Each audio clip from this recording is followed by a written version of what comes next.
A man the size of a freight train lunged at the city's most feared crime boss, a rusted steel pipe gripped in his massive hands.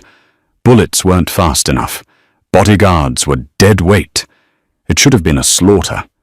Instead, a 22-year-old waitress making minimum wage running on 3 hours of sleep, stale coffee, and pure unfiltered panic did what a rival syndicate couldn't. She took the giant down in 3 seconds flat. And she didn't even mean to. The grease in the air at Lombardi's didn't just sit on your skin. It moved in. It found the pores on the back of your neck, settled into the cheap polyester of the uniform, and made a permanent home in the rubber treads of Sadie's non-slip shoes. It was a Tuesday night. It was raining. The kind of cold, spiteful rain that made the city smell like wet exhaust and rotting cardboard. Sadie leaned against the stainless steel prep counter in the kitchen, pressing the heel of her hand into her right temple. Her feet throbbed. A low, rhythmic ache pulsed from her arches, straight up her calves, the result of a double shift she hadn't wanted, but desperately needed. Rent was due in 4 days. The math in her head was a constant, exhausting ticker tape. $50 tonight means I can cover electricity, but I still need another $80 for groceries. If I skip lunch tomorrow... Sadie, table 4, now. Carl, the floor manager, snapped his fingers in front of her face. His forehead was slick with a thin layer of sweat that had nothing to do with the heat of the ovens. Carl was a man who lived in a perpetual state of nervous digestion, but tonight his anxiety was radiating off him in waves. "I'm on it, Carl," Sadie muttered, pushing off the counter. She grabbed the heavy black tray. "Don't just be on it!" Carl hissed his voice, dropping to a frantic whisper. He grabbed her elbow, his fingers digging into the thin fabric of her sleeve. "Look at me." "Do you know who is at table 4? Sadie sighed, pulling her arm away. She grabbed a damp rag and wiped down the edges of the tray. "A party of 5. 3 steaks, 1 veal, 1 branzino. Sparkling water. No ice. It's Dominic Russo." Carl breathed the name like it was a bomb about to go off. Sadie paused. She wasn't an idiot. You didn't live in this city, breathe this air, and not know who Dominic Russo was. He wasn't the kind of mobster who made headlines with flashy cars or club shootouts. He was the kind who owned the concrete the clubs were built on. He operated in the quiet, brutal spaces between legitimate business and violent extortion. "Okay," Sadie said. Her voice was flat. She didn't have the energy to be terrified. Terror burned calories.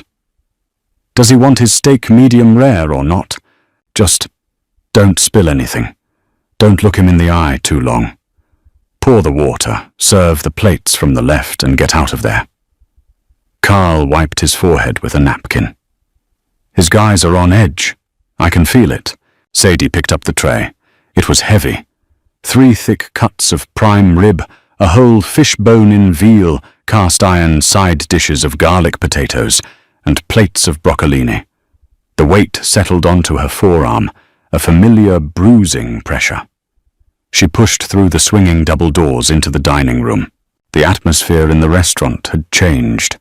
Lombardi's was usually a noisy place, filled with the clatter of silverware and the loud, boastful chatter of local businessmen. Tonight the noise was muffled.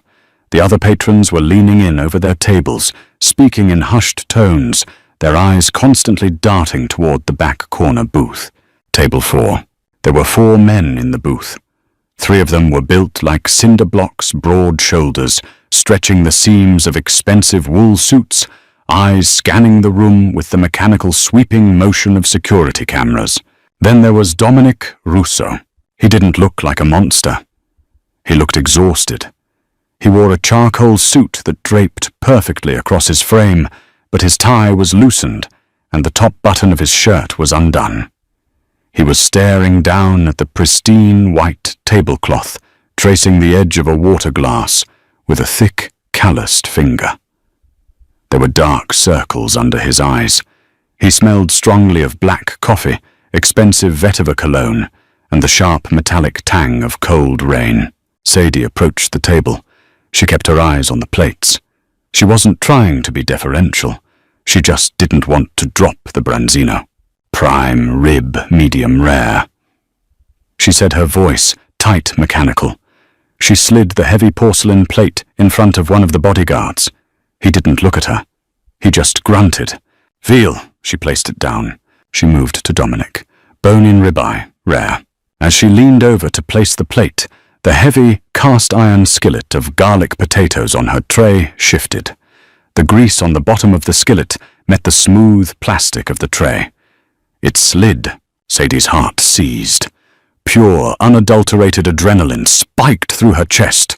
She violently jerked her left arm up, catching the edge of the sizzling skillet with her bare fingers just before it tipped off the edge. The heat blistered her skin instantly. A sharp, involuntary hiss escaped her teeth, but she clamped her jaw shut, shoving the skillet back into place. Her hand trembled. She quickly set the rest of the plates down her fingertips, burning with a bright, hot agony. Dominic Russo stopped tracing his glass. He looked up. His eyes were a flat, muddy brown. There was no warmth in them, but there wasn't cruelty either.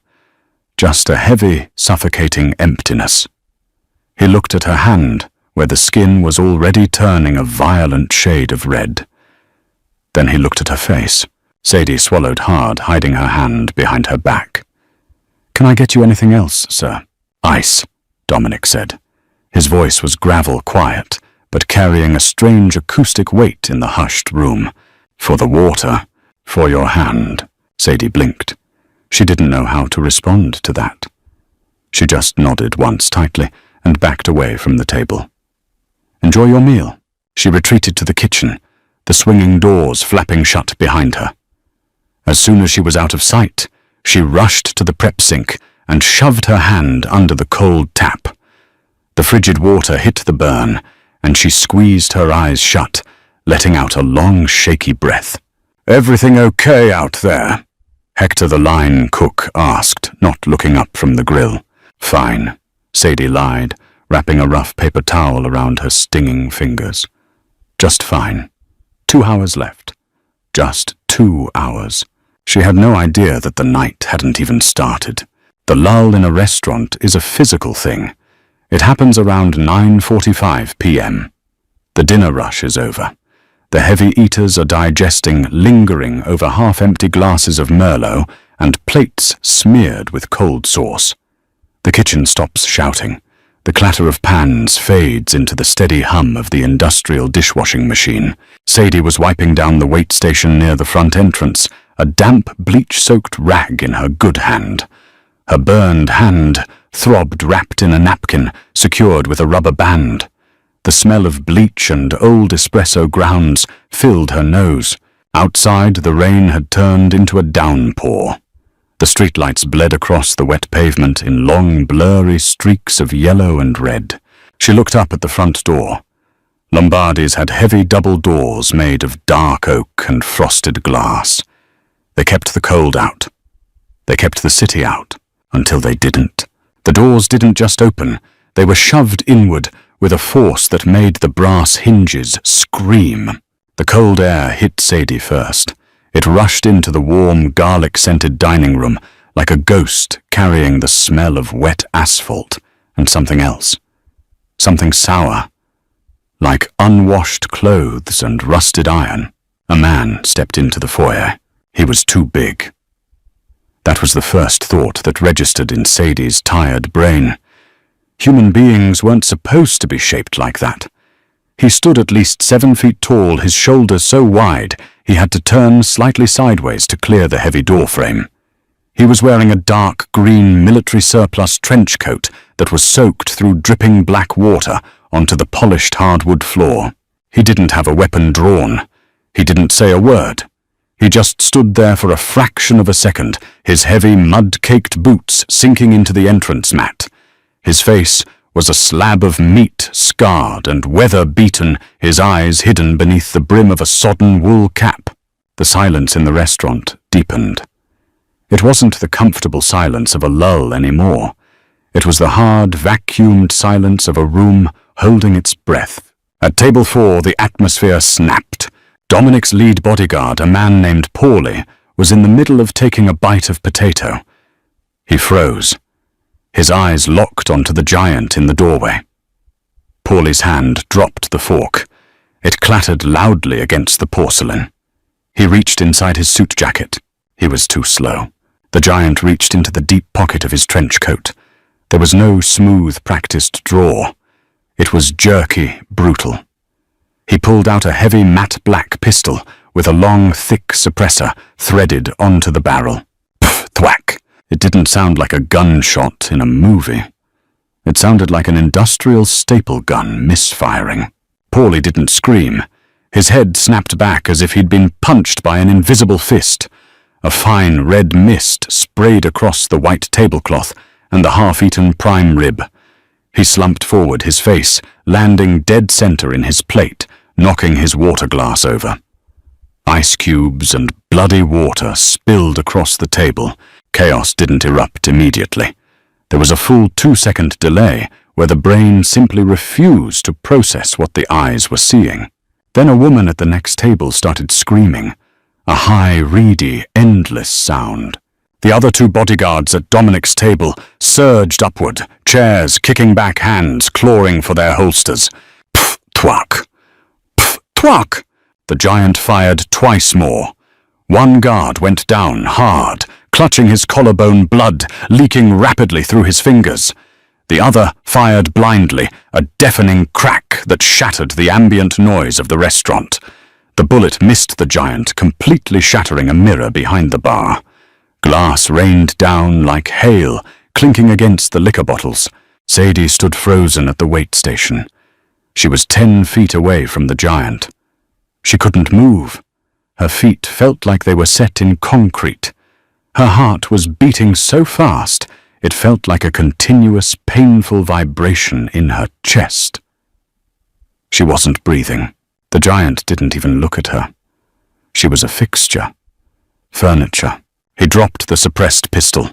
It hit the hardwood floor with a heavy thud. It was out of bullets or jammed, or he just didn't care anymore. From inside the folds of his wet coat, he drew something else. A rusted, heavy steel pipe. It was 3 feet long, thick as a wrist with a jagged fitting on one end. He locked eyes with Dominic Russo. Dominic hadn't run. He hadn't ducked under the table. He had pushed himself back into the corner of the booth, his own weapon drawn, a compact silver revolver. He fired. The bullet caught the giant in the shoulder. The heavy wool coat jerked a puff of fabric and blood exploding outward. The giant didn't even flinch. He let out a low, wet growl, a sound that vibrated in Sadie's teeth and charged. He was a freight train made of meat and wet wool. His massive boots slammed against the hardwood, closing the distance to table 4 with terrifying speed. He was going to crush Dominic's skull. It was a mathematical certainty. The mass, the speed, the heavy steel pipe there was no stopping it. Sadie was still standing at the wait station. Her hands were clutching the edge of the counter. Next to her was a towering, industrial stainless steel coffee urn. She had just filled it with 3 gallons of boiling water to steep the loose-leaf chamomile tea for a large party in the back room. The metal of the urn was radiating a vicious heat. The giant was running right past her. He was an arm's length away. Sadie didn't make a heroic choice. She didn't have a flashback to a self-defense class. She didn't think about saving a mob boss.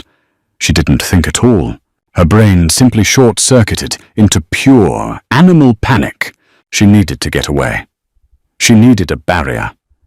She needed to put something between herself and the massive, violent thing rushing past her.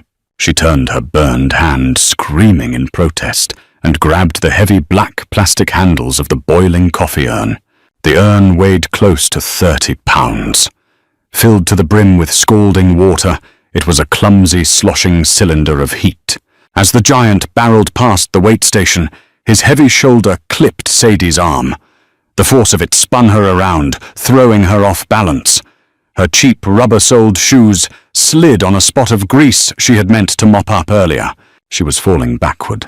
The urn was tipping toward her face. Survival instinct, harsh and absolute, took the wheel. Sadie didn't want the boiling water on her face. With a desperate, violent shove, she pushed the heavy metal urn away from her body as she went down. She hurled it directly into the path of the charging giant. The timing was an accident of physics. The lid of the urn popped off. 3 gallons of 210-degree water erupted outward in a steaming, arcing wave. It didn't hit the giant in the face. It hit him right at the waistline, soaking through his trousers and completely drenching his thighs, knees, and heavy boots. But it wasn't just the heat. It was the hardware.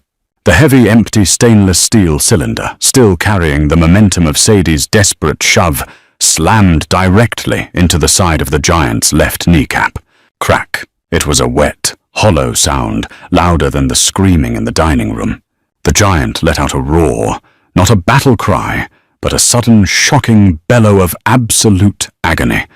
His left leg buckled inward at an unnatural angle, but he was running too fast. His momentum carried him forward. His heavy, mud-slicked boot planted onto the hardwood floor, right where the boiling water had pooled. He had no traction. His shattered knee couldn't support the weight. The 7-foot, 300-pound assassin went airborne. His feet flew out from under him.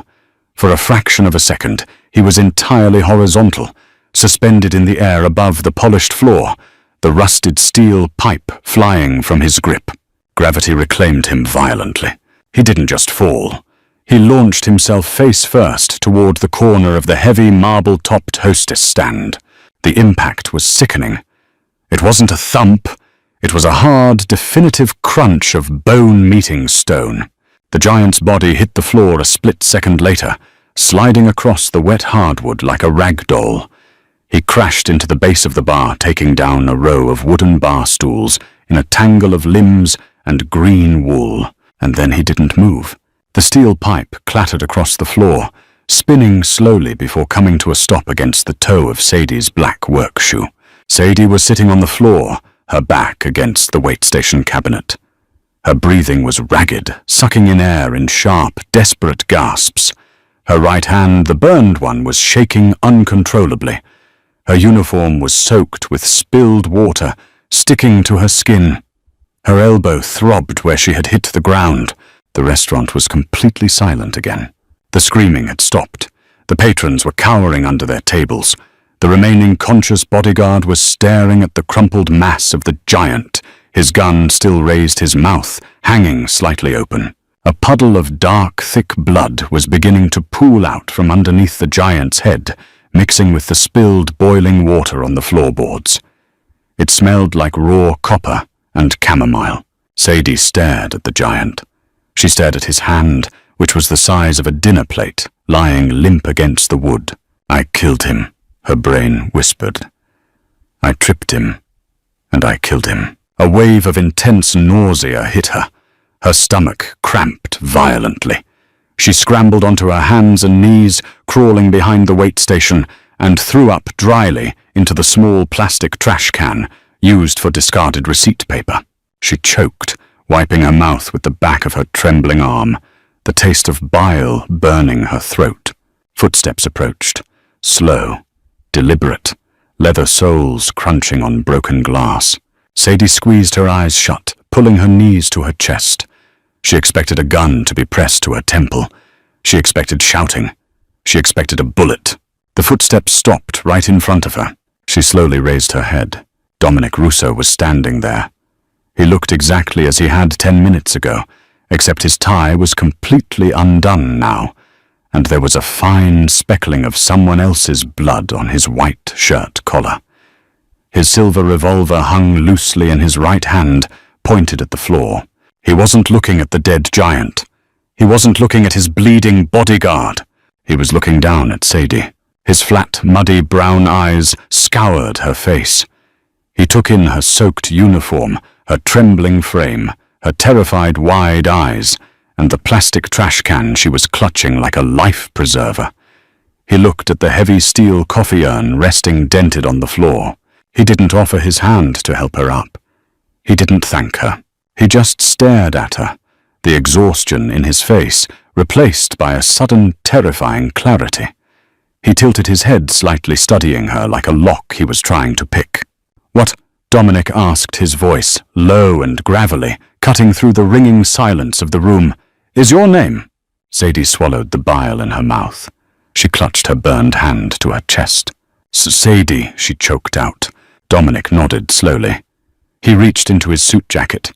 Sadie flinched, bracing for the gun. Instead, he pulled out a thick, folded stack of $100 bills. He didn't count them. He just dropped the heavy wad of cash into the lap of her wet apron. "Go home, Sadie," he said softly. He turned away from her, gesturing to his bleeding bodyguard. "Wipe down the cameras. Call the cleaners. We leave in 2 minutes." Sadie sat on the floor, the smell of copper in her nose, staring at more money than she had made in 2 years of double shifts. Her hand burned. The floor was sticky. The mob didn't do favors. The mob did debts. And as she looked at the giant bleeding out on the floor, she realized with a cold, sinking dread that she hadn't just saved Dominic Russo's life. She had just made him owe her one. The crash didn't happen in the restaurant. It happened exactly 42 minutes later on the sagging mattress of her 4th-floor walk-up in the South Ward. Adrenaline leaving the human body feels a lot like a sudden, violent flu. Sadie's teeth were chattering so hard they ached. Her knees knocked together as she sat on the edge of the bed, staring at the scarred linoleum floor. She hadn't bothered to turn on the overhead light. The neon sign from the 24-hour liquor store across the street bled through the cheap plastic blinds, painting the room in sickly, intermittent strokes of pink and buzzing blue. She peeled the wet, cold uniform off her skin. It smelled like rancid, grease-wet dog and the metallic tang of blood. She shoved it into a black garbage bag and tied the plastic in a vicious, tight knot, as if she could suffocate the memory inside it. Then there was the money. The stack of hundreds sat on her chipped laminate nightstand. It was thick, disgustingly thick. Sadie picked it up with her left hand, her right hand wrapped in a clumsy layer of damp paper towels, and masking tape pulsed with a hot, steady heartbeat of its own. She held the cash to her nose. It didn't smell like salvation. It smelled dirty. It smelled like old leather sweat and a faint, powdery chemical scent that made her stomach churn. 52. She had counted it twice on the subway ride home, her hands shaking so badly she kept dropping the crisp bills onto the grimy floor of the train car. $5,200. Rent was $800. Electricity was $50. Groceries were $80. She could pay off her credit card. She could fix the radiator that clanked like a dying engine all winter. She could sleep for a week. Instead, she shoved the money into a worn-out sneaker at the bottom of her closet. She pushed the sneaker behind a pile of winter sweaters. It felt radioactive. Sadie stumbled into her tiny bathroom. The mirror over the sink was speckled with hard water stains. She looked at herself. Her brown hair was plastered to her skull, matted with sweat and rain. Her eyes were wide, the pupils blown out, surrounded by bruised purple exhaustion. There was a smear of dried brown across her left cheekbone. She scrubbed at it with a wet washcloth until the skin was raw and pink. She didn't sleep. She lay on her back, staring at the water damage on the ceiling, listening to the sounds of the building. A domestic dispute on the 2nd floor. The rattling hum of the refrigerator. Every time a car drove past outside, the headlights swept across her ceiling and her breath caught in her throat. She expected the heavy thud of boots on the stairs. She expected the door to splinter inward. She expected Dominic Russo to realize he had made a mistake, that loose ends in his world weren't paid off. They were cut. When the sun finally rose, casting a grey, dirty light over the city, Sadie felt worse than she had the night before. Her hand was stiff, the skin across her knuckles, a tight, angry red that bubbled at the center. She needed burn cream. She She needed coffee, and she needed to figure out if she was a fugitive. She turned on the small boxy television, resting on a milk crate in the corner of the room. The local morning news anchor was droning on about traffic on the I-95. Sadie waited. She watched through the weather through a segment on a local dog shelter, through a commercial for a personal injury lawyer. Nothing. There was no mention of a shootout at Lombardi's. No mention of a 7-foot giant with his skull caved in. No mention of bodyguards bleeding out over expensive steaks. The silence was heavier than the violence. It meant the police weren't investigating. It meant Dominic Russo owned the people who cleaned up the mess, and he owned the people who wrote the news. Sadie put on an oversized grey hoodie, shoved her burned hand into the front pocket, and locked her door. She twisted the deadbolt, pulled the handle twice to make sure it was secure, and headed down the stairs. The air outside was damp and cold, carrying the sharp scent of ozone from last night's storm. She walked 3 blocks to the corner pharmacy. The paranoia was a physical weight pressing down on the back of her neck. Every person in a dark coat, every idling car made her heart stutter. She wasn't a hero, she was a waitress, and she had somehow stepped onto the chessboard of a war she didn't understand. The pharmacy smelled like sterile, cotton-cheap lavender detergent and dust. The fluorescent lights hummed with a high-pitched, anxiety-inducing frequency. Sadie stood in aisle 4, staring blankly at a wall of first-aid supplies. Her brain was sluggish, struggling to decipher the neon-colored boxes of hydrocortisone triple antibiotic ointments and lidocaine sprays. Her right hand was throbbing so fiercely she could feel it in her elbow. She kept it buried deep in the pocket of her hoodie. She reached out with her left hand and grabbed a generic tube of burn gel and a roll of gauze. She turned to head toward the register. A man was standing at the end of the aisle. Sadie stopped dead. Her sneakers squeaked slightly on the polished linoleum. He hadn't been there 5 seconds ago. He wasn't browsing. He was standing perfectly still, his hands resting casually in the pockets of a tailored, navy blue wool peacoat. He was younger than the men at the restaurant, maybe 25, with sharp cheekbones and dark, perfectly styled hair. He looked like an investment banker, but his eyes were entirely still. Predator eyes. He looked at her. He didn't smile, but his chin dipped a fraction of an inch in acknowledgement. Sadie's flight response kicked in. She spun around to go down the opposite end of the aisle. A second man was blocking it. This one was older, wider. He wore a cheap leather jacket that smelled faintly of stale cigarette smoke and motor oil. He had a thick, broken nose and was casually examining a box of unflavored dental floss. They had her boxed in between the Band-Aids and the feminine hygiene products. Sadie's breathing went shallow. She clutched the tube of burn gel so tightly the plastic crimped. "Don't run," she told herself. "There's nowhere to run." The younger man in the peacoat walked down the aisle toward her. His footsteps made absolutely no sound. He stopped 2 feet away, invading her personal space just enough to establish dominance without making a scene. Up close, she could smell his cologne. Cedar and black pepper. Expensive. "Sadie," he said. It wasn't a question. His voice was smooth, polished to a dangerous sheen. Sadie didn't answer. She pressed her back against the metal shelving. A box of gauze pads tumbled off a shelf and hit the floor.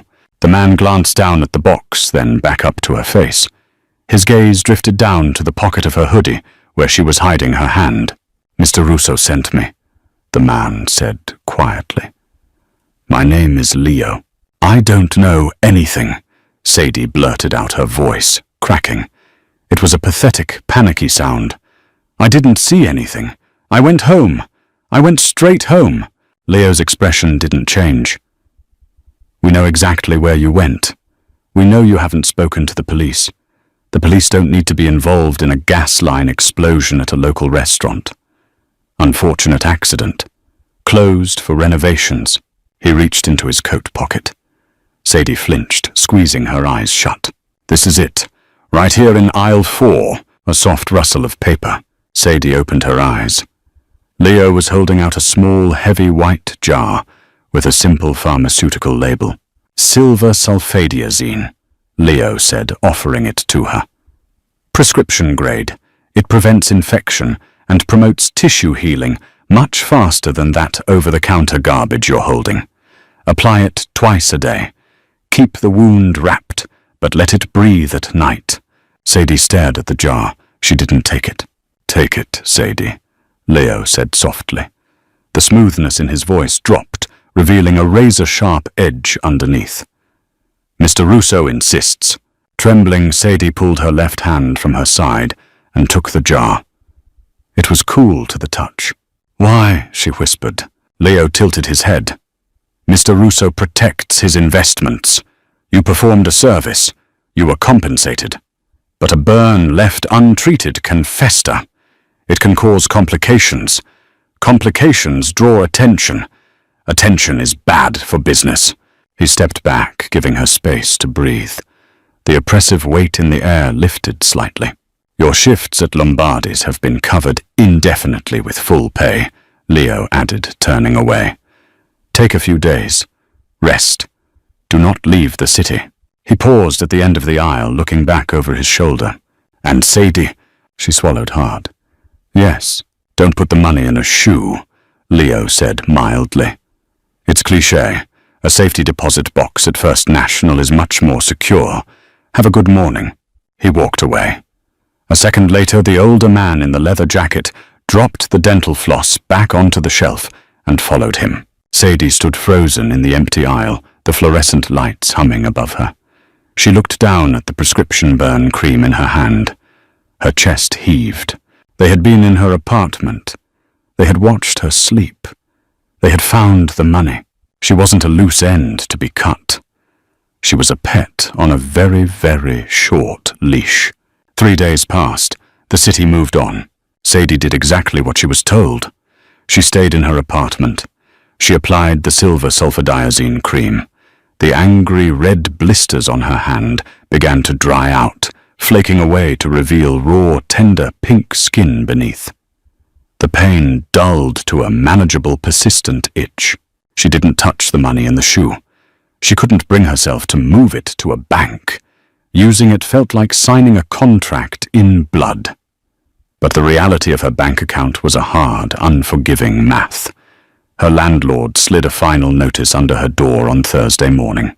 She had to make a choice, starve on her principles or survive on mob cash. She chose survival. She always did. On Friday afternoon, she pulled a single $100 bill from the stack. She walked down to a check cashing place 3 blocks over a place with bulletproof glass and an exorbitant exchange rate, and broke the bill. She bought groceries. She bought a coffee. She walked back to her apartment, feeling dirty but full. As she rounded the corner onto her street, she saw it. A sleek, black Lincoln Town car was parked directly in front of her building. It was illegally parked by a fire hydrant. A parking enforcement officer was walking down the street, writing tickets. But when he saw the town car, he looked away and crossed to the other side of the avenue. Sadie's heart dropped into her stomach. The rear passenger door opened. Leo stepped out onto the damp pavement. He was wearing a dark charcoal suit today, looking even more out of place against the backdrop of peeling brick and overflowing trash cans. He didn't say anything. He just looked at her, then gestured to the open door of the car. Sadie clutched her plastic grocery bags. She could run. She could drop the cheap bread and canned soup and sprint down the alleyway. But she remembered the man in the pharmacy. She remembered the silence of the news reports. Running was just an invitation for a hunt. She walked slowly toward the car.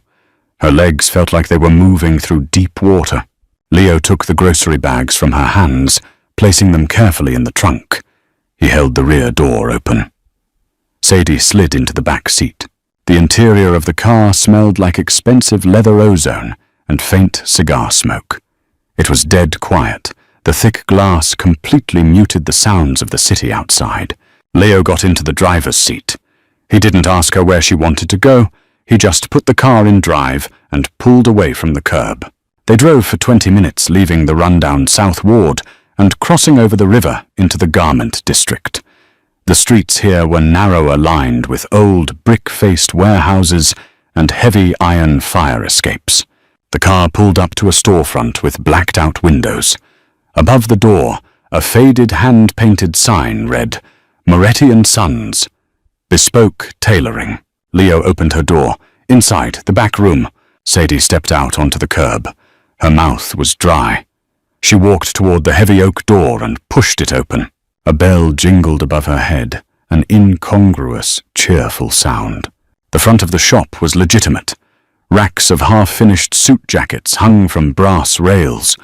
Bolts of dark wool and silk were stacked on large wooden cutting tables. The air was thick with the smell of hot steam-scorched cotton and chalk dust. The heavy, thumping hiss of an industrial steam press echoed from somewhere out of sight. There was no one at the front counter. Sadie walked slowly down the narrow aisle between the cutting tables, her sneakers silent on the worn wooden floorboards. She reached a heavy velvet curtain at the back of the shop. She pushed it aside. The back room was vast, brightly lit by large frosted skylights. It looked less like a tailor shop and more like a private lounge. Leather armchairs, a mahogany wet bar, and a large antique billiards table dominated the space. Dominic Russo was standing by a massive three-way mirror. He was in his shirt sleeves, his arms held slightly out to his sides. An elderly man with a measuring tape draped around his neck was pinning the fabric of a new charcoal waistcoat across Dominic's broad chest. Dominic looked different in the daylight. The harsh exhaustion she had seen at the restaurant was gone, replaced by a cold, coiled energy. He was dangerous. It radiated off him not in explosive bursts, but in a low, heavy hum. He caught her reflection in the mirror. He raised a hand, stopping the elderly tailor. "Arthur, that will be all for today. Leave us." The old man nodded quickly, gathering his pins and scurried past Sadie through the velvet curtain without making eye contact. Sadie and Dominic were alone. Dominic slowly turned to face her. He didn't speak immediately. He took his time looking at her, his dark eyes cataloguing her cheap jeans, her oversized hoodie, the rigid way she held her shoulders, and the raw pink skin of her right hand hanging out of her sleeve. He walked over to the wet bar. He poured 2 fingers of amber liquid into a crystal tumbler. He didn't offer her one. "You spent the money," Dominic said. His voice was a low, resonant rumble in the large room. Sadie flinched. "I bought groceries. I was hungry." Dominic took a sip of his drink. He leaned against the mahogany bar, crossing his ankles. "I didn't ask for a justification. I stated a fact. You spent the money. That means you accepted the transaction." "I didn't have a choice," Sadie said, her voice shaking, but a tiny spark of defiance flaring in her chest. "You put it in my apron. Your men broke into my apartment." "My men secured your apartment," Dominic corrected smoothly, "to ensure the people who hired the man you killed didn't decide to tie up loose ends. You are alive right now because I willed it." Sadie stared at him. The sheer arrogance of it made her stomach twist. "I'm alive because I threw a coffee pot." Dominic paused. The corner of his mouth twitched. It wasn't quite a smile, but it was a break in the stone facade. "You threw a 30-pound urn of boiling water at a professional killer who had just dispatched 2 of my best men," Dominic said softly, setting his glass down. He took a slow step toward her. "You broke his patella. You shattered his orbital bone on a hostess stand. It was violent, it was messy, and it was entirely improvised." He stopped 2 feet in front of her. He was taller than she remembered. She had to tilt her head up to look him in the eye. "I owe you my life, Sadie," he said. The words sounded like they tasted like ash in his mouth. "A Russo does not live with unsettled debts." "I don't want anything," Sadie whispered, backing up a half step. "I just want to go back to my job." "Your job is gone," Dominic stated flatly. "The girl who worked at Lombardi's died the moment that man walked through the door. You are a civilian who killed an enforcer for the Vitiello Syndicate. If they find out who you are, they will skin you alive just to send a message." Sadie stopped breathing. The floor tilted slightly beneath her feet. Dominic reached out. His large, calloused hand gently caught her left elbow, steadying her. His grip was firm, surprisingly warm. "You belong to me now," Dominic said, his voice dropping to a harsh whisper. "Not as a prisoner, as an employee. You work for me. I keep you hidden. I keep you fed, and I keep you breathing. Do you understand?" Sadie looked up into his flat, muddy brown eyes. She saw the absolute certainty there. There was no negotiation. There was only the heavy, suffocating weight of the world she had just fallen into. "What kind of work?" she asked, her voice hollow. Dominic released her elbow. He turned back toward his glass on the bar. "You proved you can think under pressure, Sadie," he said, taking a slow sip. "You're going to clean up my messes." The cleanup didn't mean bodies. It meant paper. Sadie's new office was a windowless room beneath a commercial laundromat in the East End. The air down there tasted heavily of industrial detergent, hot lint, and old brick. The constant rhythmic thud of the washing machines above made the single fluorescent bulb overhead vibrate, casting a jittery, seasick light across the metal desk. Dominic hadn't handed her a gun. He had handed her 3 cardboard boxes of burner phones, a commercial cross-cut shredder, and a stack of ledger books bound in cheap faux leather. "The men who work for me know how to pull a trigger," Dominic had said, leaving her at the door on her first day. "They don't know how to balance a column without leaving a digital footprint. You passed high school calculus. You understand poverty. You know how to make numbers disappear." So she became a ghost in the machine. For 3 weeks, Sadie sat under the vibrating light. Her burned right hand, now healed into a tight, shiny pink scar across her knuckles, learned to flick open cheap plastic cell phones. She extracted SIM cards, snapped them in half with needle-nose pliers, and dropped the plastic shards into a coffee can half filled with bleach. The smell of the chlorine burned her nasal passages, a sharp chemical counterpoint to the heavy humidity of the laundromat. She cross-referenced cash drops from the docks against the payroll of Dominic's legitimate construction fronts. She found discrepancies. She found skimming. She didn't report it to the capos. She wrote it on a single sheet of yellow legal pad paper, folded it twice, and handed it directly to Leo when he came to collect her at 11 p.m. every night. She never saw what happened to the men who skimmed. She just noticed that the handwriting on the doc reports changed the following week. It was exhausting, tedious work. Her fingers were permanently stained with cheap printer ink, and the skin around her nails was chewed raw from anxiety. But the rent was paid, the refrigerator was full, and nobody knocked on her door at night. On a rainy Thursday, the heavy steel door to the basement groaned open. Sadie didn't look up from the ledger. She assumed it was Leo bringing her the afternoon coffee. He silently supplied black 2 sugars, always lukewarm. But the footsteps were too heavy. She raised her head. Dominic stood in the doorway. He was wearing a dark wool overcoat, the shoulders dusted with fine droplets of rain. He looked terrible. The muddy brown of his eyes was bloodshot, and the rigid, perfect posture that usually defined him was slumping by a fraction of an inch. He smelled like wet asphalt, stale cigarette smoke, and the distinct coppery tang of dried blood. He didn't look at her. He walked to the corner of the small room, pulled out a rusted folding chair, and sat down heavily. The metal joints shrieked under his weight. He leaned his head back against the concrete wall and closed his eyes. Sadie sat perfectly still. The hum of the washing machines above seemed deafening. She watched him breathe. His chest rose and fell in shallow, uneven intervals. There was a dark smear across the cuff of his white shirt, peeking out from the sleeve of his coat. It wasn't his blood. "Keep working." Dominic grated out, his eyes still closed. "The sound of the shredder. Turn it on." Sadie blinked. She reached out and flipped the switch on the heavy industrial shredder sitting next to her desk. The machine roared to life, a loud, grinding, mechanical whine that devoured the silence in the room. Dominic's shoulders dropped slightly. The tension in his jaw relaxed. He wasn't here to check on her. He was here to hide. The realization hit Sadie with the force of a physical blow.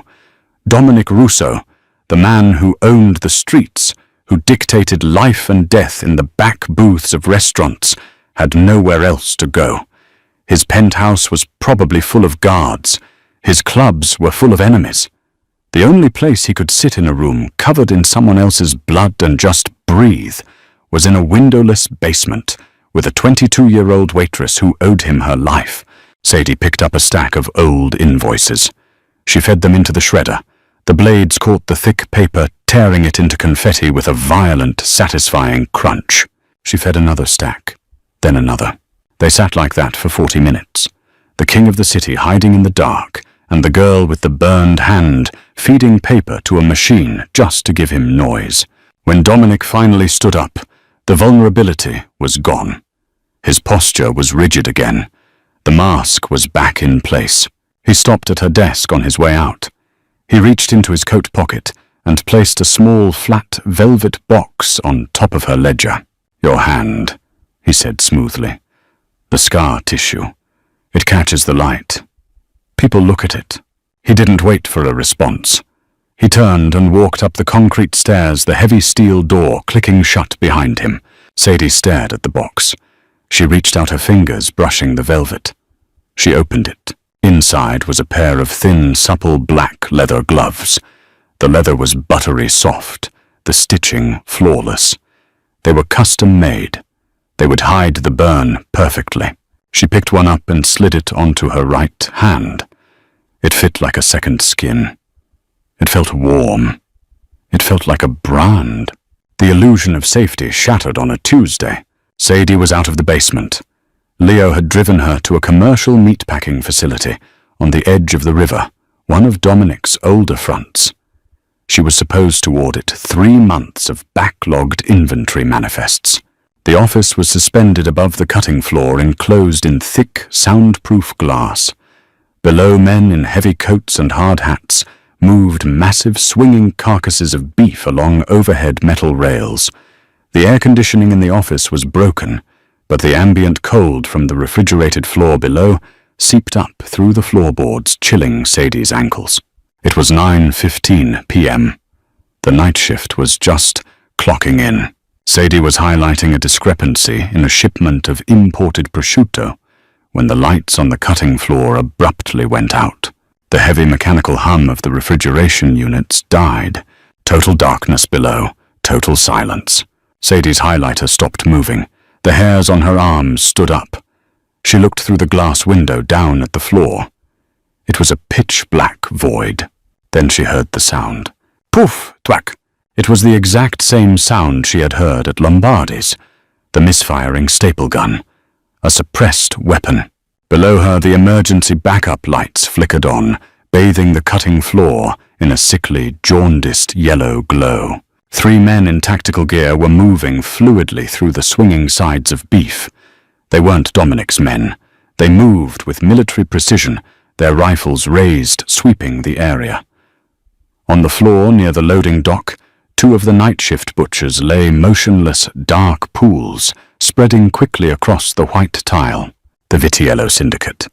They had found the front. Sadie's breath caught in her throat. The panic, the cold, wet terror from the restaurant flooded back into her veins. Her knees buckled, and she dropped below the sightline of the glass window, hitting the cheap carpet of the office floor hard. She crawled under the heavy wooden desk. She curled herself into a tight ball, her knees pressed to her chest, her gloved hands clamped firmly over her own mouth to trap the sound of her hyperventilation. Footsteps clanged on the metal stairs leading up to the office. Heavy. Fast.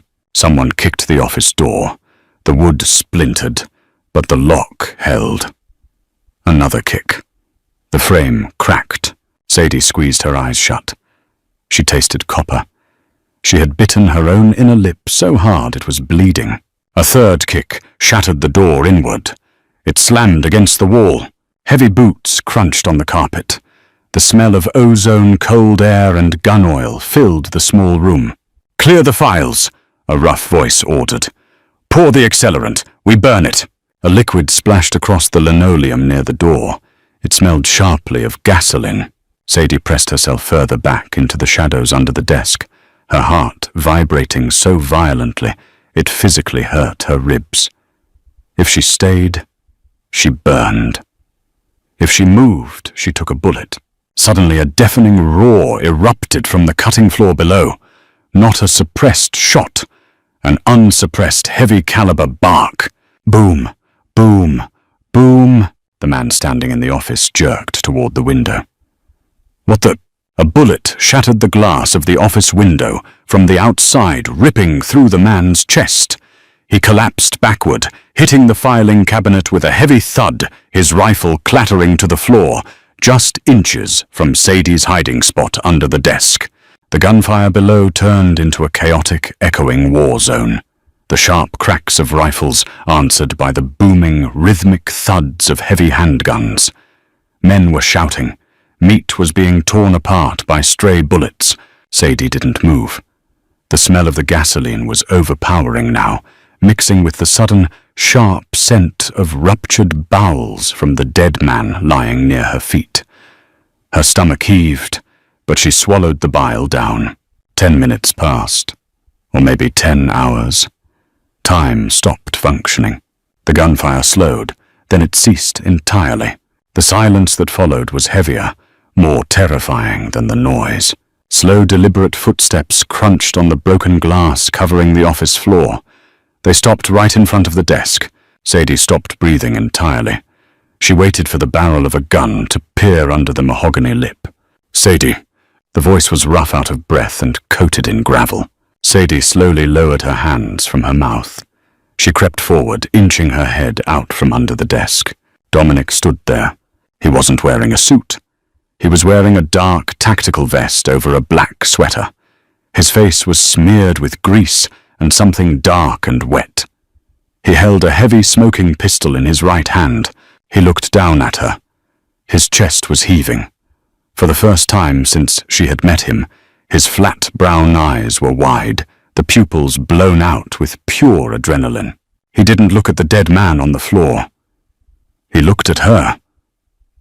He saw her curled up like a terrified animal, trembling violently, the black leather gloves covering her hands. He dropped his gun. It hit the carpet with a dull thud. He dropped to his knees right in front of the desk, completely ignoring the broken glass. He reached under, grabbed her by the shoulders, and hauled her out from under the wood. His grip was bruising, almost violent. He pulled her against his chest. Sadie stiffened. The tactical vest was hard and smelled like burnt gunpowder, but underneath it she could feel the frantic, heavy pounding of his heart. "Are you hit?" he demanded, his voice a harsh rasp, right next to her ear. His large hands moved quickly over her arms, her back checking for blood. "Sadie, tell me if you are hit." "No," she choked out, her voice a pathetic squeak. "No, I'm okay." I hid. Dominic let out a long, ragged exhale.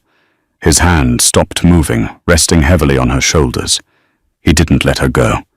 He just held her there, kneeling in the gasoline, and the glass surrounded by the ruin of his empire. It wasn't a romantic embrace. It was the desperate, crushing grip of a man clinging to the one thing in his world that wasn't trying to kill him. They tracked Leo's car. Dominic muttered more to himself than to her. He pulled back slightly, looking her in the eye. "I'm getting you out of here." He stood up, pulling her to her feet with one hand. He picked up his gun. "Walk behind me," he ordered. "Keep your eyes on my back. Do not look at the floor." She followed him out of the office and down the metal stairs. She tried to obey. She tried to look only at the broad expanse of his black sweater. But as they crossed the yellow-lit cutting floor, the smell hit her raw meat, hot blood, and emptied casings. She saw the bodies in her peripheral vision. 7 of them, slumped against the stainless steel tables draped over the conveyor belts. She focused on Dominic's back. He was the monster who had brought her here.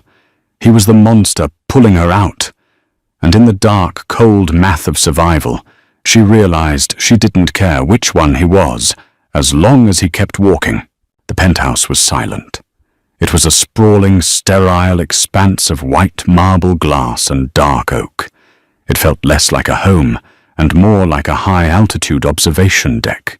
Sadie sat on the edge of a massive leather sofa in the center of the living room. It was 3 a.m. Dominic sat in a low armchair opposite her. He had taken the tactical vest off, discarding it on the pristine floor. His black sweater was pulled up, revealing a torso, mapped with old, pale scars. Knife wounds, bullet puckers, the physical ledger of his rise to power. There was a new entry. A bullet had grazed his left side just below the ribs. It hadn't penetrated the muscle deeply, but it had torn a jagged, ugly furrow through the skin. It was bleeding sluggishly, a dark red trail, tracking down toward his waistband. Leo was dead. They had found him in the alley behind the meatpacking plant, shot twice in the back of the head. Dominic had dispatched the rest of his security detail to the perimeter of the building. He refused to call a doctor. The Vitiellos have ears in the underground clinics. Dominic had grunted, throwing a first aid kit onto the glass coffee table. You clean it, you stitch it. Sadie had stared at him. I pour coffee, Dominic. I do math. I don't sew skin. You'll learn, he replied, leaning his head back and closing his eyes. Now her black leather gloves were resting on the table. Her bare hands, the right one, sporting its shiny pink scar, was slick with rubbing alcohol. She soaked a cotton pad in iodine and pressed it into the furrow on his side. Dominic's entire body went rigid. The muscles in his abdomen corded like steel cables, but he didn't make a sound. He didn't even open his eyes. I'm sorry, Sadie muttered, her hands shaking slightly. Don't apologize for necessary pain, Dominic said, his voice strained. Just finish it. She threaded the curved surgical needle with thick, black nylon thread. Her stomach rolled at the thought of pushing metal through human flesh, but the mechanical detachment she had learned in the basement took over. She pinched the edges of the jagged wound together. She pushed the needle through. Dominic's breath hissed sharply through his teeth. His hand reached out blindly and gripped the edge of the glass coffee table so hard his knuckles turned white. Why did you come for me? Sadie asked. Her voice was quiet in the massive, echoing room. She pulled the thread tight, tying a clumsy but tight surgical knot. At the plant, Dominic opened his eyes. He watched her hands work. You are my employee. I protect what is mine. Sadie pushed the needle through a second time. She didn't look up from his ribs. I balance your ledgers, Dominic. I shred your burner phones. You could hire a dozen accountants tomorrow who wouldn't flinch at gunfire. She tied the second knot, cutting the thread with small medical scissors. You didn't come to the plant to save an accountant? Dominic was silent for a long time. The only sound in the room was the faint hum of the city traffic, 40 stories below. You didn't look at me, he finally said. Sadie paused, the needle hovering over his skin. She looked up at his face. What? At the restaurant, Dominic said softly. His eyes were heavy, the adrenaline crash finally pulling him down. Before the giant, when the skillet slipped, and you burned your hand. You didn't look at me with terror. You didn't look at me with greed. You just looked at me like a man who was in the way of your job. He shifted slightly, wincing as the skin pulled against the new stitches. Everyone else in this city either wants to kill me or they want me to kill someone for them. Every single person. He reached out. His large, blood-stained hand gently grasped her wrist. He didn't pull her closer. He just held her. Except you. You just wanted to go home. Sadie stared at the hand wrapped around her wrist. The warmth of his skin bled through the chill of the air conditioning. You owe me a debt, Dominic murmured. That's what I told you. That's how my world works. Debts and payments. And when is the debt paid? Sadie asked, her voice cracking slightly. She didn't pull her arm away. Dominic's thumb slowly brushed over the pink scar tissue on her knuckles. The touch was impossibly gentle, a stark, terrifying contrast to the violence she had watched him inflict hours ago. "Never," he said. It wasn't a threat. It was a confession. "The debt was a lie, Sadie. It was the only way I knew how to keep you in the room." He looked her dead in the eye. The muddy brown was stripped of all pretense, all mob posturing. He was a man drowning in an ocean of blood, holding on to a 22-year-old girl like a piece of driftwood. "If I let you go," he whispered, "I am entirely in the dark." Sadie looked at him. She looked at the blood on her hands, the medical kit on the table, the pristine, cold walls of the cage he had built for both of them. She could run. Tomorrow, when the sun came up, she could take the money from the shoe walk to the bus station and disappear. She could go back to serving cheap steaks and surviving on tips, but she looked at the exhaustion in his face. She felt the heavy, quiet weight of his hand on hers. The grease fire of her old life was gone. She had stepped into a colder, sharper fire, and she realized with a cynical hollow ache in her chest that it was already too late to walk away. She didn't want to. "Hold still," Sadie said quietly. She pulled her wrist from his grasp. She picked up the needle, pinched the torn flesh of the monster who owned the city, and began to sew him back together. If you want to dive deeper into the dark, tangled web of Sadie and Dominic's survival, hit that like button, share this video, and make sure to subscribe to the channel. Would you have stitched him up or taken the chance to run? Drop your thoughts in the comments below. Stay tuned because the war with the Vitiello Syndicate is just beginning, and Sadie's ledger is about to get a lot bloodier. Don't miss the next chapter of this gritty mafia romance.